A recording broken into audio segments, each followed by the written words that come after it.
नमस्कार साथियों, स्वागत है आप सभी का उत्कर्ष प्लेटफॉर्म पे। मैं आपका एजुकेटर जगेश स्वागत करता हूं आपके इस चैनल पर। जैसा कि आप जानते हैं कि आपका सपना है वरिष्ठ अध्यापक बनने का, जैसा कि नाम ही है वरिष्ठ अध्यापक। एक ऐसा अध्यापक जो वरिष्ठ है, तो इसका मतलब है कि उसके अंतर्गत थोड़ी सी एक्स्ट्रा जानकारी या थोड़ा सा अलग से पार्ट होना जरूरी है। जी हाँ, उसी क्रम में आपके सपनों को पंख देने के लिए, आपकी उम्मीदों को पूरा करने के लिए उत्कर्ष परिवार आपके सामने उपस्थित है। और आज मैं आपके सामने एक विशेष सत्र के माध्यम से इस पहलू को क्लियर करना चाहूँगा कि कैसे हम अपने सपनों को, हम अपने सरकारी नौकरी के पहलू को पूरा कर सकते हैं। कम समय में गुणवत्तापूर्ण शिक्षा के माध्यम से हम क्या कर सकते हैं, अपने आप को आगे बढ़ा सकते हैं। इम्पॉर्टेंट चीज़ ये है कि जैसा कि आप जानते हैं कि जो आपकी परीक्षा है, जो आरपीएससी के द्वारा ली जाती है, और इस परीक्षा के माध्यम से ऐसे अभ्यर्थियों का चयन किया जाता है जो उनकी आवश्यकता अर्थात जो वो चाहते हैं उनको फुलफिल करें। अब विद्यार्थी कहते हैं सर हम बहुत मेहनत करते हैं पर हमारा सिलेक्शन नहीं होता। क्यों नहीं होता है? मेहनत करना इंपॉर्टेंट है, पर सही ट्रैक पे सही दिशा में मेहनत करना बहुत ज़रूरी है। और उत्कर्ष परिवार चाहता है कि आपकी इसी मेहनत को चार चांद लगाए जाए, कम समय में गुणवत्तापूर्ण शिक्षा के माध्यम से हम आपको आगे से आगे बढ़ाएं। ठीक है, इसी कड़ी में आज मैं आपके सामने एक छोटा सा पहलू प्रस्तुत करूंगा और आज आपको बड़ा मजा आएगा ये जानकर कि सर हम इन छोटी छोटी चीज़ों पे ध्यान नहीं देते हैं, पर आप लोग गुरुजन जो हैं ये हमारी इन पहलुओं को क्लियर करा देते हैं, जिससे कि हम आसानी से इस परीक्षा को क्या कर पाएँ, पास कर पाएँ। ठीक है, तो आज मैं आपके सामने जो पहलू लेके आया हूँ वो पहलू लेके आया हूँ राजस्थान ज्योग्राफी का। ठीक है, अब आप कहोगे सर राजस्थान ज्योग्राफी के अंदर हमने तो बहुत सारी चीज़ें पढ़ी। बिल्कुल पढ़ी आपने। ये राजस्थान का फिजिकल मैप आपको दिखाई दे रहा है, भौतिक स्वरूप का मानचित्र आपको दिखाई दे रहा है। तो ये जो भौतिक स्वरूप का मानचित्र दिखाई दे रहा है, यहीं से आपको एक नई चीज़ बताता हूँ। आप कहोगे सर इसमें नई चीज़ क्या है? बिल्कुल नई चीज़ है, बहुत बड़ी चीज़ है। क्या चीज़ है? ये शब्द लिखा है ना भौतिक स्वरूप, ये आपके सिलेबस का भी पार्ट है। हम कोशिश ये करेंगे कि आपको एक एक शब्दों के बारे में जो तकनीकी रूप में आपके सिलेबस में दिया गया है उसको अच्छे से आपको क्या है समझाएं। भौतिक स्वरूप को लेकर जब एक विद्यार्थी सामान्यतः सोचता है तो उसके दिमाग में आता है कि साहब राजस्थान के पर्वत, पठार, मैदान, नदियाँ, ये सब पढ़ देना आपको। ठीक है, तो आज एक छोटे से सेशन के माध्यम से मैं आपको इसके छोटे छोटे एस्पेक्ट, और खासकर चूंकि आपको स्कूल में विद्यार्थियों को पढ़ाना है, 8वीं को, 9वीं को, 10वीं को पढ़ाना है, तो उसके संदर्भ में इस विषय को जो दिया गया है उसको मैं आज आपके सामने क्या करूँगा, प्रस्तुत करूँगा। ठीक है, इंपॉर्टेंट चीज़ भौतिक स्वरूप। आप में से जो विद्यार्थी इंग्लिश माध्यम के, उनको कह सकता हूँ मैं कि साहब ये फिजिकल फीचर्स के बारे में, फिजिकल एस्पेक्ट के बारे में पूछ रहा है। ठीक है, क्या पूछ रहा है? आपके फिजिकल। ठीक, अब आपके मन में ये आएगा कि सर फिजिकल या जो भौतिक है इसका मतलब तो केवल हमको पर्वत, पठार, नदियाँ, मैदान, उच्चावच ये पढ़ने दें। बिल्कुल पढ़ने, पर थोड़ा सा उसको सिस्टमेटिक तरीके से पढ़ेंगे। जैसे हमारे भारतवर्ष को अगर हम देखें तो भारतवर्ष में राजस्थान स्थित है। ठीक है, राजस्थान स्वयं अपने आप में भारत का एक क्या है, भाग है। ठीक, मतलब एक बड़े भूभाग में से एक छोटा भाग जो है वो राजस्थान। अब भौतिक स्वरूप की जब बात आती है, भौतिक पहलू की जब बात आती है, देखो शब्द क्या लिखा है मैंने, भौतिक। ठीक है, तो विद्यार्थी कहाँ फंसता है, कहाँ उसको कन्फ्यूजन होता है, कहाँ वो उस चीज़ को क्लियर नहीं कर पाता, उसको समझना है। गलती आपकी भी नहीं होती, गलती ये होती है कि साहब जो बुक्स होती है वो जो पढ़ा रही होती है वही पढ़ लेते हैं, पर थोड़ा सा एनसीईआरटी राजस्थान बोर्ड के बारे में अगर हम चर्चा करें तो उनमें बहुत अच्छा दे रखा होता है। ठीक है, अगर आप थोड़ा सा खुद का भी दिमाग लगाएं, थोड़ा सा पहलुओं को समझे, तो ये चीज़ समझना और भी क्या हो जाती है, आसान हो जाती है। कैसे? ध्यान से देखिएगा। क्लियर? यहाँ एक शब्द लिख रहा हूं मैं, भौतिक।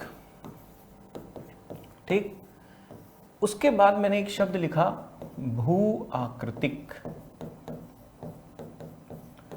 क्लियर? इन दोनों शब्दों के बाद, भू आकृतिक के बाद, फिर मैं एक और शब्द लिख रहा हूं भूगर्भिक। भूगर्भिक। ठीक, इन तीनों शब्दों के बाद फिर मैं एक शब्द और लिख रहा हूं जिसको मैं कह रहा हूं उच्चावच। तो आप कहोगे सर ये तीनों शब्द में अंतर है, ये सब एक ही है? तो पता है इन तीनों में थोड़ा थोड़ा सा अंतर है, पर निर्देशित एक ही चीज को करना चाह रहे हैं, पर उसमें जो अंतर का पहलू है उसके आधार पर ये अलग हो जाता है। तब आप कहोगे सर अगर हम ये चारों शब्दों को समझ लें तो क्या हम वास्तविक रूप में ये पकड़ पाएंगे कि एग्जामिनर हमसे क्या जानना चाह रहा है। बिल्कुल, मेन खेल यही है, क्योंकि जब आप स्कूल में जाओगे पढ़ाओगे विद्यार्थियों को तो आपको उनको बेसिक चीज़ों को ही बताना क्या होता है, जरूरी होता है। जैसे पहली चीज़ तो एक तो इसको इंग्लिश शब्दों में लिख देता हूँ, क्योंकि आप में से कई अंग्रेजी माध्यम के हैं, और अगर नहीं भी है तो भी मैं आपसे निवेदन करूंगा कि थोड़ा इनका ध्यान रखना। क्यों? क्योंकि हिंदी में और पर्यायवाची हो सकते हैं। अब पता चले कि भूगोल तो बहुत अच्छा आपने पढ़ लिया पर पर्यायवाची आपको आते नहीं है, अब पर्यायवाची भी कितना रटोगे, तो कहीं ना कहीं तो स्टॉप लगाना ही पड़ेगा। जैसे भू आकृतिक जो पहलू है इसी को मैं एक लाइन खींच के भू आकारिकी, ये लो मैंने क्या कर दिया, एक शब्द और दे दिया, खूब पर्यायवाची। हिंदी विषय में तो और बहुत सारी चीज हो जाएगी, तो कहीं ना कहीं तो रुकना पड़ेगा।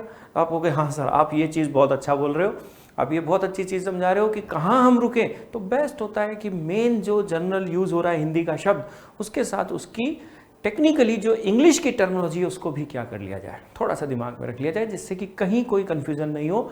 जब भी क्वेश्चन आए तो हम एक्चुअल में समझ पाए कि एग्जामिनर का मंतव्य क्या है हमसे पूछने का। ठीक है, चलो इंपॉर्टेंट। भौतिक को हमने कहा फिजिकल, ओके। देन फिर भूआकृति या भूआकारिकी को क्या कहा, इसको हमने क्या कहा, फिजियोग्राफी, फिजियोग्राफी। ठीक है, फिर भूगर्भिक क्या हुआ, इसको हमने बोला जियोलॉजी। ठीक, और ये उच्चावच क्या हुआ, उच्चावच को हमने कहा रिलीफ फीचर, जो लैंड फॉर्म्स के नाम से भी जाने जाते हैं, जो क्या भी कहलाते हैं, लैंड फॉर्म्स। ठीक है, अब चार शब्द मैंने ले लिए। ठीक है, एक भौतिक ले लिया, एक भूआकृतिक ले लिया, और एक भूगर्भिक ले लिया, एक उच्चावच ले लिया। ठीक, अब ये जो चारों शब्द हैं इनमें आप कहोगे सर एक एक करके बता दो, नहीं एक एक करके नहीं, सारे बताऊंगा, बट क्रम जो लिखा है ना उस क्रम में नहीं बताऊंगा। अब आपको सर ये जो क्रम आपने लिखा है, सबसे पहले भौतिक, क्यों, क्योंकि सिलेबस में हमारे भौतिक लिखा होता है। फिर कई बार हम कोई एग्जाम दे रहे होते हैं उसके अंदर आपके क्या है, भूआकृतिक भी लिखा होता है, भूगर्भिक भी लिखा होता है। ठीक है, तो क्रम के अंदर अगर आपको पढ़ना है, समझना है, तो उसके लिए सबसे बेस्ट तरीका होता है कि आपको जो शब्द लेना चाहिए वो भूआकृतिक लेना चाहिए। अब आप कहोगे सर भूआकृतिक शब्द क्यों लेना चाहिए, इसलिए लेना चाहिए कि भूआकृतिक कहता है कि हमें भूगर्भिक और प्लस करके उच्चावच दोनों का अध्ययन करना चाहिए किसी भी जगह।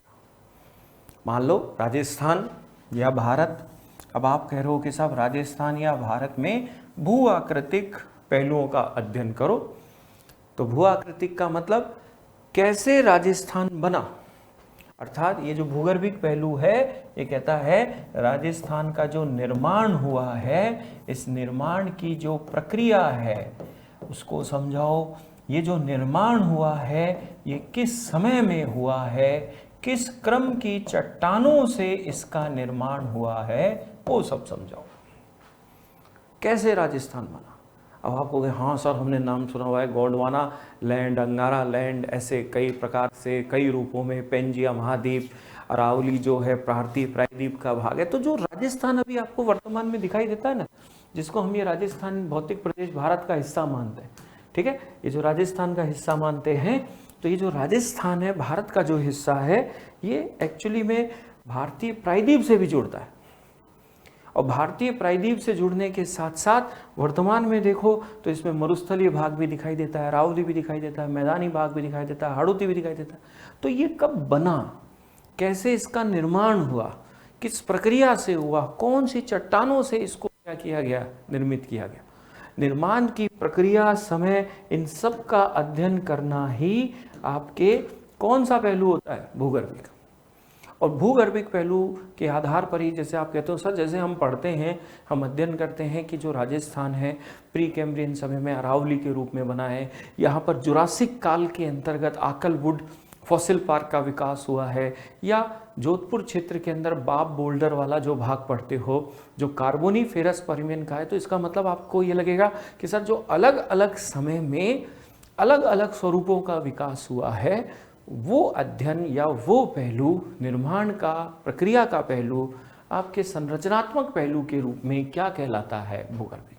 मतलब ये जो निर्माण प्रक्रिया, समय, चट्टानों का विकास, अर्थात जो संरचना है, क्या शब्द है? संरचना, स्ट्रक्चर जो है, कैसे बना। जैसे मान लो मैं कैसे बना, मेरे में ब्लड ग्रुप क्या है, मेरा डीएनए क्या है, सब चीज़, मैं कैसा दिख रहा हूँ, मेरी हाइट कितनी है, मेरा वजन कितना है, वो एक अलग पहलू है।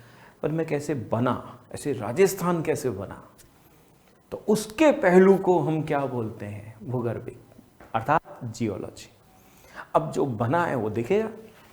अब सतह पे मान लो कोई सतह सिकुड़ रही है, या मान लो तनाव है, दरार उत्पन्न हो रही है, या उस पर कोई भी चीज़ का विकास हो रहा है, तो दिखेगा भी। अब जो दृश्य पटल पे जो दिख रहा है आपको, जिसको आप महसूस कर सकते हो कि हाँ साहब ऐसे शंकुनुमा, पहाड़ी नुमा है, कि पठार है, कि मैदान है, वही पहलू किस नाम से जाना जाता है? उच्चावच। अर्थात ये द्वितीय क्रम के उच्चावच हैं, जिन्हें पर्वत, पठार, मैदान इत्यादि रूपों में देखा जाता है। तो आप में से कई इंटेलिजेंट हैं, वो क्या कहेंगे कि सर इसका मतलब उच्चावच, जिसको आपने इंग्लिश में रिलीफ कहा था, ये स्थल रूप है जो दिख रहे हैं। भाई अरावली आपको दिख रही है, अब वो कब बनी, वो उसकी जियोलॉजी। राजस्थान में मैदानी भाग है, मैदान दिख रहा है आपको, पर मैदान बना कैसे, वो जियोलॉजी। तो जब आपको जो सतह पे दिखाई दे रहे हैं स्थल स्वरूप, जो उच्चावच कहलाते हैं, पर्वत, पठार और मैदान, ये जो दिखाई देते हैं, जिनका एक क्षेत्र होता है, फलाने जिलों में स्थित होते हैं, या आप कह सकते हैं इतने किलोमीटर की लंबाई में हैं, या इतने औसत मीटर ऊंचाई में दिखाई दे रहे हैं, तो ये जो सतह पर स्थल स्वरूप, पर्वत, पठार रूप में जो दिख रहे हैं, ये कब बने, इन दोनों का ही जब हम अध्ययन करते हैं, तो वो अध्ययन आपका भू आकृतिक अध्ययन कहलाता है। अब साथियों, मज़ेदार चीज़ क्या बताऊं? मज़ेदार चीज़ ये है कि ये अध्ययन किया जाता है 10वीं क्लास के बाद।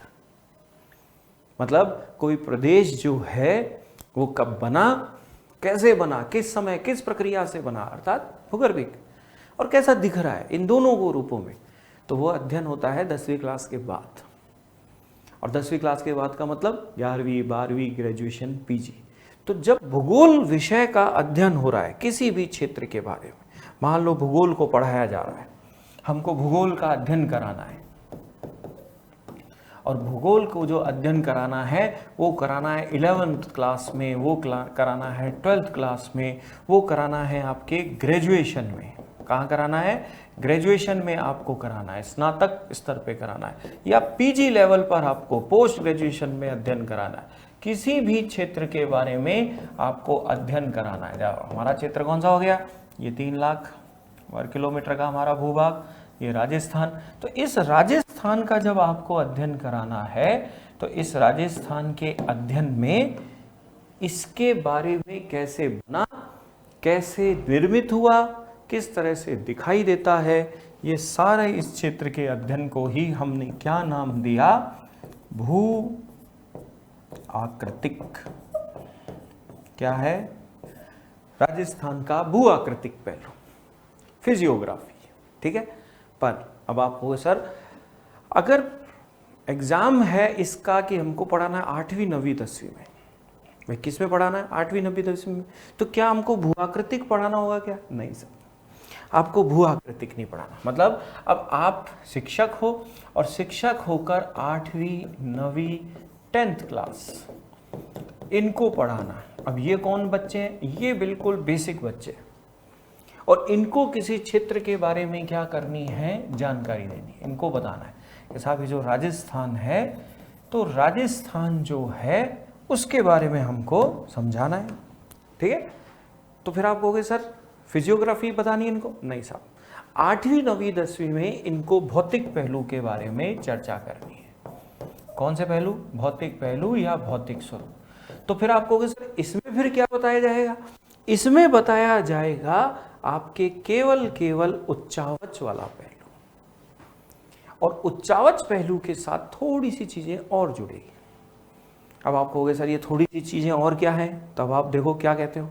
अब जब राजस्थान में 8वीं 9वीं 10वीं में बच्चों को पढ़ाना है, तो 8वीं 9वीं 10वीं में राजस्थान में जो पर्वत पठार मैदान, अर्थात क्या शब्द लिखा, उच्चावच, ठीक है, उच्चावच, जिसको इंग्लिश में क्या कहा, रिलीफ, अर्थात उच्चावच का मतलब स्थल रूप, क्या रूप, स्थल रूप, अर्थात किसके बारे में चर्चा कर रहे हैं, यहाँ के पर्वत, यहाँ के पठार और यहाँ पर उपस्थित मैदान, इनका जब हम अध्ययन कर रहे हैं, ठीक है। तो आप बोलोगे सर इसमें ये नहीं पूछेगा कि आपके कब बना, कैसे बना, पूछ सकता है जनरल जानकारी, बट जनरली ये सामान्य रूप में पूछेगा। मेन पूछेगा कहाँ है, जैसे आपको हो गया सर हमारे क्वेश्चन आता है कि दूसरी सबसे ऊंची चोटी शेर कहाँ है, या मान लो फलाना पठार है, लसाड़िया का पठार कहाँ पर पड़ता है, कांकनवाड़ी का पठार कहाँ पर है। तो ये जनरल चीज़ें पूछता है। क्यों पूछता है, क्योंकि स्कूल टीचर को किस में पढ़ाना है, 8वीं 9वीं और 10वीं में पढ़ाना है, तो उसमें बेसिक चीज़ पूछता है। पर बेसिक चीज़ को मैं पॉइंट नंबर 1 दे देता हूँ, पर इसके साथ पॉइंट नंबर 2 के साथ यहाँ की जलवायु, जलवायु मतलब यहाँ तापमान कैसा है, यहाँ वर्षा का स्वरूप कैसा है, ऋतु कौन सी है, शीत ऋतु है कि ग्रीष्म ऋतु है कि वर्षा ऋतु है, उससे जुड़े पहलू, प्लस साथ के साथ यहाँ पर तीसरा पॉइंट लिख रहा हूँ जो वनस्पति है। वनस्पति का मतलब जो पादप है, चाहे आपके कटीले वन हो, चाहे मानसूनी वन हो पतझड़ वाले, तो जो भी है यहाँ पर, और उसके साथ यहाँ पर जो प्राकृतिक रूप में आपकी मृदा है, मृदा जिसको हम क्या कहते हैं, सॉइल। जब इन चारों चीजों को अध्ययन कराया जाता है तब वो अध्ययन बन जाता है भौतिक स्वरूप का अध्ययन। क्लियर? तो आपको अरे सर आज हमको समझ में आया कि फिजियोग्राफी भू आकारी की या भू आकृतिक पहलू कैसे वो स्वरूप बना है, कैसा दिखाई देता है, उच्चावच और भूगर्भिक दोनों पहलुओं से जोड़कर बनता है, ठीक है। और जब स्कूल में 8वीं 9वीं 10वीं में पढ़ाना है बच्चों को, क्योंकि ये जो भू आकृतिक वाला पहलू है ये तो पढ़ाया जाता है कौन सी कक्षाओं में, ये पढ़ाया जाता है 11वीं 12वीं या ग्रेजुएशन में या पीजी लेवल की परीक्षाओं में, ठीक है।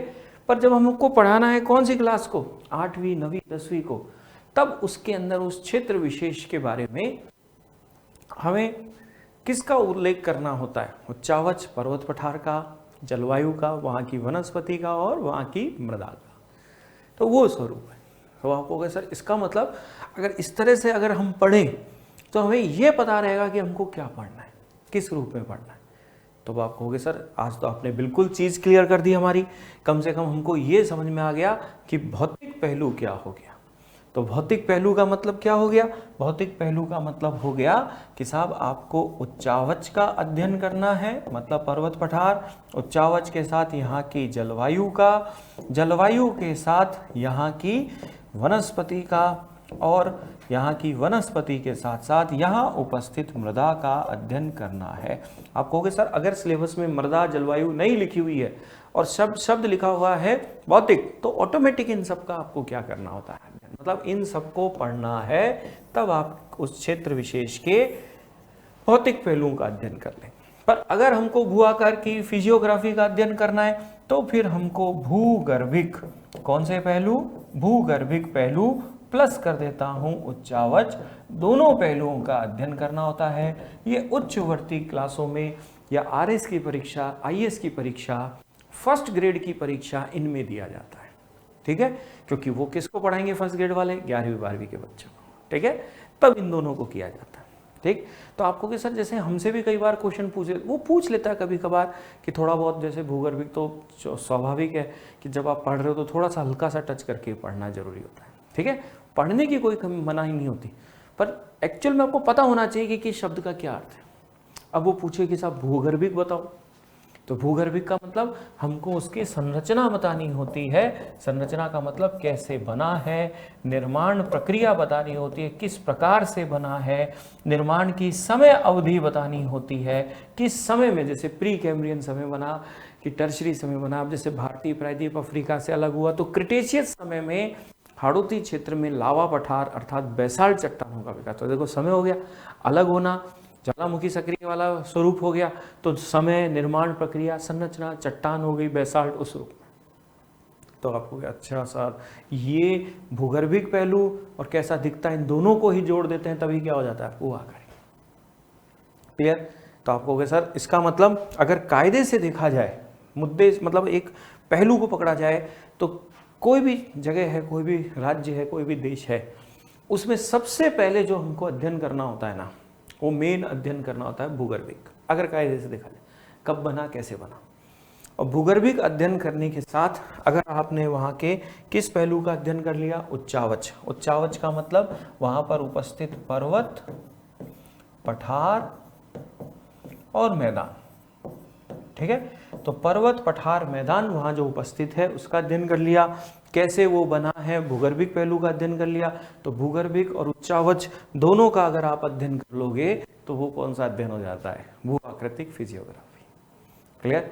अब जैसे भू आकृतिक अध्ययन हो गया आपका, अब आप कहोगे कि सर हमको तो 8वीं 9वीं 10वीं में पढ़ाना है, तो उसमें क्या पढ़ाना है, तो भू आकृतिक अध्ययन नहीं पढ़ा, पर पढ़ना चाहो पढ़ सकते हो, कोई मना नहीं है। पर स्कूल में जब आप पढ़ाओगे तो एक्चुअल में आपको किसको पढ़ाना पड़ेगा, भूगोल के अंतर्गत कौन से पहलू का, भौतिक स्वरूप का। क्यों? क्योंकि ये अध्ययन होगा जो भू आकृतिक होगा, ये 11वीं 12वीं से ऊपर के लेवल की परीक्षाओं के लिए होता है। ठीक है, क्योंकि उसमें उसकी तकनीकी पहलू भी पूछता है। तो 8वीं 9वीं 10वीं क्लास में पढ़ाना है तो फिर आपको भौतिक स्वरूप पढ़ाना होता है, तब उच्चावच के साथ साथ जलवायु, वनस्पति और मृदा के पहलुओं का अध्ययन किया जाता है। क्लियर? तो आपको सर आज तो बड़ा मजेदार चीज पहलू बता दिया आपने। चलो अब जब ये पहलू बताया तो आप में से कई विद्यार्थी होंगे इस चीज पे भी नोट कर रहे होंगे कि सर आपने एक शब्द लिखा है क्षेत्र, क्षेत्र का उल्लेख किया। जैसे भौतिक स्वरूप, किसी क्षेत्र के भौतिक स्वरूप में ये पढ़ा जाएगा। ठीक है, किसी क्षेत्र के पहलू के अंदर भू आकृति में आपके कौन कौन से पहलू पढ़े जाएंगे, आपके पहलू पढ़े जाएंगे भूगर्भिक पहलू और कौन से पहलू, उच्चावच के पहलू। भाई भू आकृति में क्या क्या पढ़ने का होगा, भू आकृति में पढ़ने होगा भूगर्भिक पहलू और वहां के पर्वत, पठार, मैदान, अर्थात उच्चावच का अध्ययन होगा। ठीक है, ये दोनों पहलुओं का क्या किया जाएगा, अध्ययन किसी क्षेत्र में। पर पता है एक मजेदार चीज और आपको बताने वाला, जब हम ये शब्द इस्तेमाल कर रहे हैं ना क्षेत्र, जब हम शब्द इस्तेमाल क्या कर रहे हैं, क्षेत्र, क्षेत्र जिसको हम क्या बोलते हैं, एरिया। क्या बोलते हैं, एरिया। ठीक है, तो ये एरिया किस बात को बतलाता है, ये बतलाता है कि प्राकृतिक रूप में कोई चीज है। अब जैसे राजस्थान है, अब राजस्थान जो बना, अब ये राजस्थान बना, इसको प्राकृतिक रूप में समझा रहा हूं। मतलब प्राकृतिक रूप में मतलब स्वतः ही प्रकृति ने जो इसको बनाया है उस रूप में इसका उल्लेख कर रहे हो, उस रूप में इसकी व्याख्या कर रहे हो, तो आप उसको क्षेत्र बोल रहे हो, प्राकृतिक रूप। पर आपको पता है इस क्षेत्र में मानव भी रहता है। भाई इस क्षेत्र में कौन भी रहता है, मानव। अब मानव रहता है तब अब कहानी में चेंज आ जाता है। तब आप अधिकतर शब्द किसका उपयोग में लाते हो, प्रदेश का। प्रदेश जिसको इंग्लिश में क्या बोलते हैं, रीजन। अब आप कहोगे सर प्रदेश, रीजन का मतलब क्या हो गया, रीजन का मतलब ये वही राजस्थान है, ये अपना राजस्थान वही है, पर अध्ययन में थोड़ी सी चीजें क्या हो जाएगी, अंतर में आ जाएगी। अंतर में कैसे आ जाएंगी कि अब अध्ययन में इसके प्राकृतिक पहलू, पर्वत, पठार, मैदान, मतलब कब बना, कैसे बना, ये तो पढ़ ही रहे हो, इसका तो अध्ययन कर ही रहे हो आप। पर इस प्राकृतिक पहलू के साथ साथ यहाँ के कार्यात्मक पहलू का भी अध्ययन करना जरूरी हो जाता है। जैसे आप और हम मान लो पूर्वी राजस्थान में या पश्चिमी राजस्थान, मान लो पश्चिमी राजस्थान है, तो पश्चिमी राजस्थान मरुस्थल है, तो प्राकृतिक रूप में मरुस्थल है, पश्चिमी राजस्थान में आ गए अपन। ठीक है, पर पश्चिमी राजस्थान में आप और मेरे वजह से हुआ क्या कि अपन काम कर रहे हैं, तो अभी अपन ने क्या कर लिया, शिक्षा का क्षेत्र बना लिया। अब ये शिक्षा का क्षेत्र प्राकृतिक क्षेत्र थोड़ी है, तो मानव ने बनाया। अब जो भी क्षेत्र है उसमें जब मानव रहता है तो मानव कार्य करता है। अब मानव के जो कार्य है, चाहे वो कृषि हो, उद्योग हो, खनन हो, पर्यटन हो, कोई भी कार्य हो, वो भी अपने आप में एक क्षेत्र है। जैसे शिक्षा का क्षेत्र, क्लास में आ जाते हैं विद्यार्थी, टीचर, तो पढ़ाई का क्षेत्र, ऐसे बोलते हैं ना। तो अब जब भी आप किसी जगह के बारे में चर्चा कर रहे हो और आप उसको क्षेत्र बोल रहे हो, तो कायदे से क्षेत्र उसके केवल पहलू, प्राकृतिक पहलू को बता। पर जब कौन से शब्द का उल्लेख कर रहे हो, प्रदेश, तो इसका मतलब होता है कि वहाँ के प्राकृतिक पहलू जो स्वतः बने हैं और जो मानव की गतिविधियाँ हैं, जैसे कृषि, उद्योग वगैरह, मतलब जो कार्य हैं, उन दोनों पहलुओं का जब आप एक साथ अध्ययन करते हो तब प्रदेश। अब इसी शब्द को, इन्हीं दोनों शब्दों को जब मैं कहाँ पर उपयोग में ला रहा हूँ। यहाँ तो जैसे मैंने कहा भू आकृतिक क्षेत्र, तो भू आकृतिक क्षेत्र में उसका निर्माण प्रक्रिया और वहाँ के पर्वत पठार का अध्ययन हो गया, प्लस अगर भू आकृतिक क्षेत्र मतलब केवल प्राकृतिक रूप हो गया, पर अगर क्षेत्र की जगह शब्द मैंने क्या लिख दिया, प्रदेश, तो इसका मतलब आपको हो गया सर, इसका मतलब अब हमको यहाँ पर मानवीय गतिविधियों को भी पकड़ना पड़ेगा। समझ में आया आपको? अब आपको, अरे सर इतनी गहराई वाली बात कर दी आज तो आपने। बिल्कुल इसी उद्देश्य से हमने ये चैनल बनाया है, इसी उद्देश्य से उत्कर्ष प्लेटफॉर्म आपके सामने आया कि जिसके अंतर्गत शब्दों को लेकर, पहलुओं को लेकर विद्यार्थी कभी ऐसा महसूस नहीं करे कि साहब हमें गुणवत्तापूर्ण शिक्षा के लिए इधर उधर भटकना पड़ रहा है। उत्कर्ष परिवार चाहता है कि चाहे आप ऑनलाइन हो चाहे ऑफलाइन हो, किसी भी माध्यम से उच्च गुणवत्तापूर्ण शिक्षा को क्या करें, प्राप्त करें, जिसमें जो गुरुजन हैं जिनके पास अनुभव है, उस अनुभव का लाभ उठाते हुए प्रथम प्रयास में ही अपने आप को सफल करें और अपने सपनों को पूरा करें। ठीक, तो फिर आप कहोगे सर जैसे हम भू आकृतिक क्षेत्र बोल रहे हैं, तो भू आकृति का मतलब हो गया भूगर्भिक पहलू और उच्चावच, तो केवल प्राकृतिक रूप में वो कैसे किस समय बना और कैसा दिखता है वो बता दिया। पर जब क्या बोला भू आकृतिक प्रदेश, तो वही सारी चीज, पर वहां पर मानवीय गति, कितने लोग रहते हैं, क्या करते हैं, उनकी गतिविधियों के बारे में भी थोड़ा पता होना चाहिए। ठीक, उसी प्रकार जैसे ही हमने कहा भौतिक स्वरूप, यानी राजस्थान के भौतिक क्षेत्र के बारे में बताओ, तो क्षेत्र के बारे में इन सब चीजों को बता दिया। पर क्षेत्र की जगह अगर क्या शब्द लिखा है, प्रदेश, तो प्रदेश लिखा है मतलब यहाँ के और पहलुओं, जैसे अरावली है तो अरावली का भौतिक स्वरूप बताओ, तो अरावली के भौतिक स्वरूप में कौन सा पर्वत, क्या घाटी, कैसे, सब बता दिया। यहाँ की जलवायु बता दी, अरावली 50 सेंटीमीटर जल विभाजक का कार्य करती है। यहाँ की वनस्पति बता दी कि साहब यहाँ पर आपके मानसूनी पतझड़ वन है, शुष्क मानसूनी वन ज़्यादा मिलते हैं। मृदा बता दी कि अरावली से लगता हो, चाहे वैज्ञानिक मृदा हो चाहे आपके पर्वतीय मृदा हो, जो भी बतानी। पर उसके साथ अगर आपने क्षेत्र है तब तक तो बात सही है, पर अगर आपके प्रदेश है और प्रदेश के रूप में उसको पूछा गया है भौतिक प्रदेश, तो फिर ऐसे में वहाँ की जनजाति या वहाँ पे मानवीय गतिविधियों के बारे में बताना भी जरूरी हो जाता है। ठीक है, इसी रूप को आज मैंने आपके सामने एक छोटी सी कक्षा के माध्यम से समझाया कि जिसमें सबसे पहली चीज सरल शब्दों के अंदर कि जैसे आप राजस्थान की चर्चा कर रहे हो, तो राजस्थान प्यारा सा वीर भूमि, शहीदों की भूमि, एक ऐसी भूमि जिसने अपना मस्तक हमेशा गर्व से ऊपर किया है। तो इसको राजस्थान को भौतिक स्वरूप में जब पढ़ा जा रहा है तो कहाँ पढ़ा जाता है, तो ये पढ़ा जाता है 6ठी 7वीं 8वीं 9वीं तक की, 10वीं तक की क्लास में। ठीक है, 10वीं क्लास के नीचे। और भौतिक रूप में पढ़ने का मतलब क्या है, भौतिक क्षेत्र में पढ़ा जा रहा है तो पर्वत पठार मैदान, जलवायु, वनस्पति और मृदा के साथ। और प्रदेश के रूप में पढ़ा जा रहा है तो फिर यहाँ के लोगों के बारे में भी क्या की जाएगी, चर्चा की जाएगी। और अगर यहाँ के भौतिक स्वरूप की जगह कौन सा पहलू दे रखा है, भू आकृतिक पहलू, तो भू आकृतिक पहलू में भूगर्भिक और उच्चावच। भू आकृतिक क्षेत्र है तो केवल भूगर्भिक उच्चावच, पर भू आकृतिक प्रदेश दे रखा है तो आपको फिर सबका सबसे बढ़िया शब्द तो क्या ही हो गया, भू आकृतिक, जिसके अंतर्गत क्या है कि भूगर्भिक पहलू भी हो गया, उच्चावच भी हो गया और भू आकृतिक प्रदेश हो गया, तो फिर मानवीय गतिविधियां भी क्या हो गई, इंपॉर्टेंट हो गई। ठीक है, तो इस रूप में इसका क्या किया जा रहा है, अध्ययन किया जाता है। ठीक है, तो उम्मीद है आज का छोटा सा एक सत्र आपको अच्छा लगा होगा और इस सत्र के माध्यम से हम प्रयास कर रहे हैं कि आपको उच्च गुणवत्तापूर्ण शिक्षा क्या की जाए, प्रदान की जाए, जिसमें चित्रों की सहायता से कि जैसे राजस्थान भारत में है, कौन से भाग में, ये भी एक आगे के सेशन में अपन और चर्चा करेंगे। उसके अंतर्गत मैंने आपको क्या करा, इसको समझाया। और इसी पहलू के साथ हमने देखा कि भारत का सबसे बड़ा ये क्या है, राज्य है। तो जब ये राज्य है तो इस राज्य से संबंधित ये जो भौतिक शब्द है, इस भौतिक शब्द का क्या अर्थ है, भू आकृति का क्या अर्थ है, भूगर्भिक, उच्चावच, क्षेत्र, प्रदेश का क्या अर्थ है, उसका आज अपन ने क्या किया, अध्ययन किया। ठीक है, तो उम्मीद है आज का सत्र आपको बहुत अच्छा लगेगा।